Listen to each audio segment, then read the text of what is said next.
आप सब लोग? उम्मीद है शानदार, जिंदाबाद, जबरदस्त होंगे और आपकी तैयारी भी बहुत बहुत बढ़िया चल रही होगी। बच्चे, आरपीएफ को लेकर के बहुत सारे बच्चों में बहुत सारी गलतफहमियां भी हैं और बहुत सारे लोग पता नहीं कब कब कौन कौन सी वीडियो को देख करके ग्रसित हो जाते हैं और लगातार वो पूछते रहते हैं कि ये वैकेंसी आ रही हैं, कब आ रही हैं, नहीं आ रही हैं। बहुत सारे कन्फ्यूजन आप लगातार क्रिएट करते रहते हो। हालांकि आरपीएफ की वैकेंसीज का एक बहुत बड़ा बच्चों का जो ग्रुप है वो वेट करता है और बिहार में, यूपी के, पूर्वी यूपी के बच्चे स्पेशली आरपीएफ पर बहुत ज़्यादा डिपेंड रहते हैं। आरपीएफ क्या, कोई भी रेलवे की वैकेंसी को यहाँ इस क्षेत्रों में ज़्यादा पसंद किया जाता है।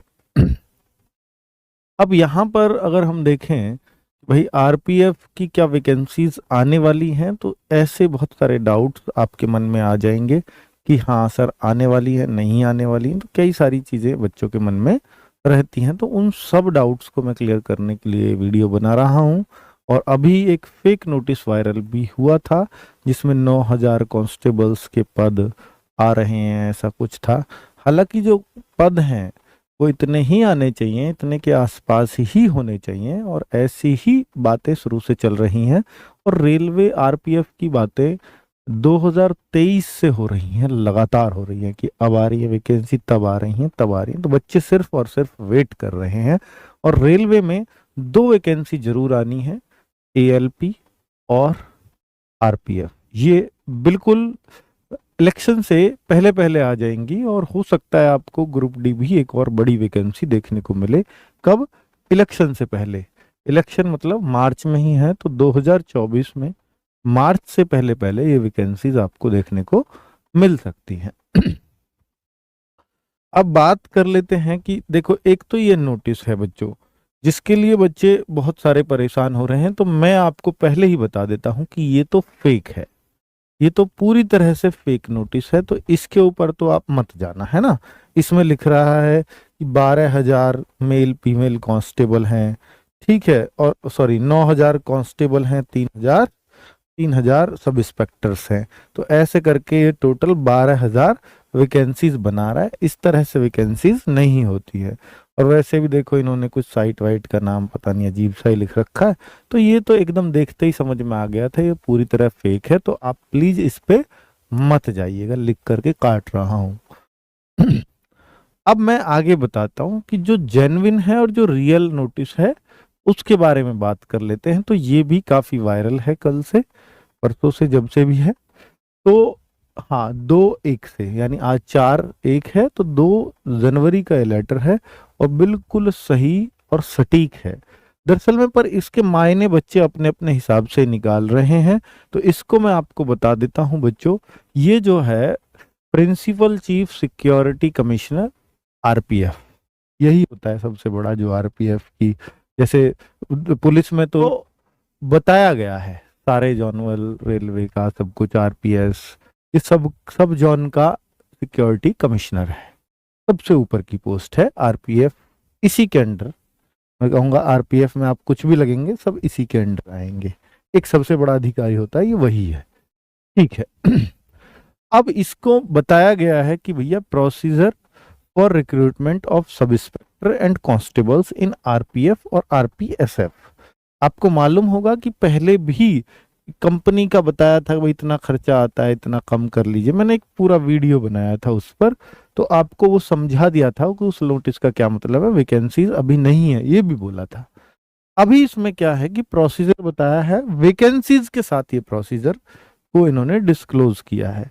हालांकि जो वो वैकेंसीज हैं वो ऐसा नहीं है करंट की वैकेंसीज हैं, वो जब तक इन्होंने वैकेंसीज मांगी होंगी उस टाइम तक का डेटा था वो, ठीक है। वो भी मैं अभी आपको दिखा रहा हूं। तो इसमें डिटर्मिनेशन ऑफ वैकेंसीज, वैकेंसीज का जो डिटर्मिनेशन है, जो बिल्कुल फिक्स हैं, जो जिनका पता ही है कि इतने तो है ही, आनी ही है, तो उसके हिसाब से भैया 2,000, और यहाँ सब इंस्पेक्टर में मात्र 250। अब इसको देख करके बड़ा बच्चा परेशान है, इसको परेशान है बच्चा देख करके कि सर 250 सब इंस्पेक्टर और कांस्टेबल की 2,000, वो भी इतना लंबा इंतजार करने के बाद। तो ये देख करके थोड़े से बच्चे फ्रस्ट्रेटेड हो रहे हैं। तो बच्चे डिटर्मिनेशन है वैकेंसीज का, ये नहीं है कि वैकेंसीज आपकी आ ही चुकी हैं, अभी इसमें थोड़ा सा वक्त और लग सकता है, पर वैकेंसीज आने वाली हैं, ये आप श्योर हो सकते हो। इसमें अच्छी बात है कि 10, देखिए इसमें 10% वैकेंसीज तो एक्स सर्विसमैन को चली जाएंगी, 15% महिलाओं के लिए चली जाएंगी। लेकिन ये वैकेंसीज तब डिटर्मिनेशन था कि जब इन्होंने कभी मांगा होगा, ये अभी करंट का नहीं है। करंट में हो सकता है डिपार्टमेंट से फिर से वैकेंसीज मांगे, और कितनी होंगी वो अभी नहीं कहा जा सकता, क्योंकि पहले से ये सुनने में आ रहा है, जो अभी मैंने फेक नोटिस दिखाया था, ये 9,000 और जो 3-4 हजार की बात है या 3,000 की बात है, ये पहले से ही सुनने में आ रहा है इस बार आरपीएफ में 9,000 10,000 वैकेंसीज आएंगी। पर अभी 2 और 250 की बात होंगी तो फिर ये तो अलग सी ही बात लगेगी बच्चों, ठीक है। पर ये पुराना डेटा हो सकता है, अभी हम ये नहीं कह सकते कि इन्हीं को ही ये, हालांकि जो लिखा हुआ है the current round of recruitment is being done for filling up vacancies of 2000, यानी 2000 वैकेंसीज के लिए रिक्रूटमेंट की जा रही है, यही ये बोलना चाह रहा है, कहने का मतलब तो ये है, ठीक है। तो पर इसने एक प्रोसीजर समझाया है रिक्रूटमेंट का, वो प्रोसीजर मैं आपको फिर एक बार बता देता हूं, हालांकि वैकेंसीज का डिटर्मिनेशन दोबारा से होगा, ये मैं आपको कह देता हूं, ठीक है। यहां प्रोसीजर को आप एक बार समझ सकते हो, नोटिफिकेशन कोई ना समझे इसको, ठीक है। कोई ये सोचे कि ये नोटिफिकेशन आ चुका है, तो ये नोटिफिकेशन नहीं है, ये अभी इंटरनल चल रहा है लेटर। नोटिफिकेशन उसको कहते हैं जो बच्चों के लिए आ जाए। तो इसमें इंटरनल समझा रहा है कि क्या क्या प्रोसीजर होता है, कितनी हम हाइट मांगते हैं, कितनी चेस्ट मांगते हैं, कितना रिटर्न में क्या क्या पूछते हैं, वो सारी चीजें, ठीक है। तो इसमें अगर आपको नहीं पता है तो मैं बता देता हूं कि सब इंस्पेक्टर के लिए एज जो मांगी जाती है वो 20 से 25 साल, मात्र 5 साल का गैप, और कांस्टेबल के लिए एज 18 से 25 साल। अगर आप जनरल में हैं तो जनरल और ईडब्ल्यूएस दोनों के लिए सेम रहेगी। SC ST को इसमें 5 साल की छूट मिल जाएगी एज में, और OBC को 3 साल की मिल जाती है। क्लियर है जी? हाँ।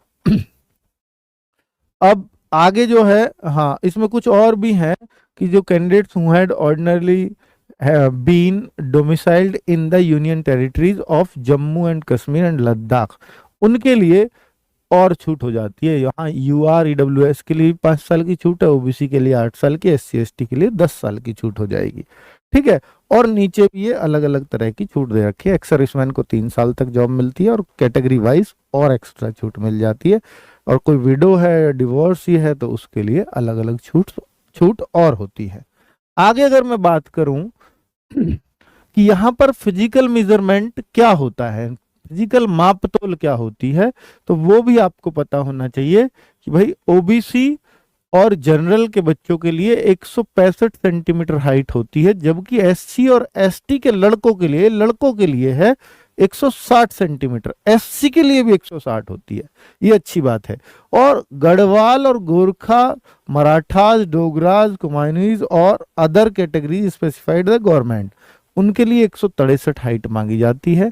वहीं फीमेल में भी ये छूट दी जाती है, 157 सेंटीमीटर UR OBC, ये कम हाइट नहीं है, तो बहुत हाइट मान ली जाती है, समझ लो दिल्ली पुलिस जैसी हाइट है, जबकि लड़कों की दिल्ली पुलिस में 170 है, पर लड़कियों में बहुत ज्यादा छूट नहीं है यहाँ RPF में, ठीक है। SC ST की 152 सेंटीमीटर और इनकी 155 सेंटीमीटर। चेस्ट 80 से 85 सेंटीमीटर होती है। ये किस किस में है? ये RPF के कांस्टेबल SI दोनों, बोथ कांस्टेबल एंड SI दोनों में ही ये सेम चीज होती है। 80 से 85 चेस्ट, और 76.5 से 81.2 SC ST के लिए चेस्ट, और 80 से 85 इनके लिए चेस्ट, ठीक है। तो ये क्लैरिटी इन्होंने दे दिया, फीमेल्स की चेस्ट नहीं नपती, तो ये बोल दिया इन्होंने ओनली फॉर मेल, ठीक है। आगे अगर आगे बोले कि सब इंस्पेक्टर और कांस्टेबल्स के लिए एग्जाम में क्या क्या आता है, तो एग्जाम भी जान लीजिए, इन्होंने ये भी क्लियर कर दिया है। देखिए 10th लेवल, अगर आप कांस्टेबल में देखोगे तो यहाँ सिर्फ 10th पास लोग चाहिए, जैसे SSC GD में चाहिए होता है। लेकिन सब इंस्पेक्टर के लिए आपको किसी भी स्ट्रीम में ग्रेजुएशन करना होगा, ग्रेजुएशन करना होगा। अब अगर देखें तो यहां पर 90 मिनट्स अलाउड होते हैं दोनों में ही। क्वेश्चन पेपर बिल्कुल सेम, आप देखो 120 क्वेश्चन दोनों में ही होते हैं, 50 जीएस दोनों में ही होती है, सब इंस्पेक्टर में भी और कांस्टेबल में भी, और 35 का अर्थमेटिक दोनों में ही होता है। और अगर हम देखें जनरल इंटेलिजेंस और रीजनिंग जिसको हम बोलते हैं, तो 35 अर्थात 35 की रीजनिंग, 35 का मैथ्स और 50 क्वेश्चन की जीएस होती है। टोटल 120 मार्क्स में से मेरिट बनती है। एक अगर हम देखें कि जनरल अवेयरनेस का कोर्स क्या होता है, सिलेबस क्या होता है, वो देख लीजिए। अर्थमेटिक का सिलेबस ये रहा। इसमें बच्चों, इसमें वो भी नहीं होता है कि जो आप ट्रिग्नोमेट्री, ज्योमेट्री, नहीं, सिर्फ अर्थमेटिक। ठीक है। आगे जनरल इंटेलिजेंस यानी रीजनिंग में भी क्या क्या सिलेबस है वो भी आपको दिख रहे हैं। और आगे candidates will be required to, एक सबसे बड़ी बात यहां लिख रही है, 1/3 मार्क्स। 1/3 यानी 1/3 की नेगेटिव, जो सबसे खतरनाक मानी जाती है इसमें। ठीक है। आरपीएफ में एक खतरनाक नेगेटिव मार्किंग, और रेलवे के सभी एग्जाम्स में यही नेगेटिव मार्किंग ली जाती है। बढ़िया लेवल की नेगेटिव मार्किंग ये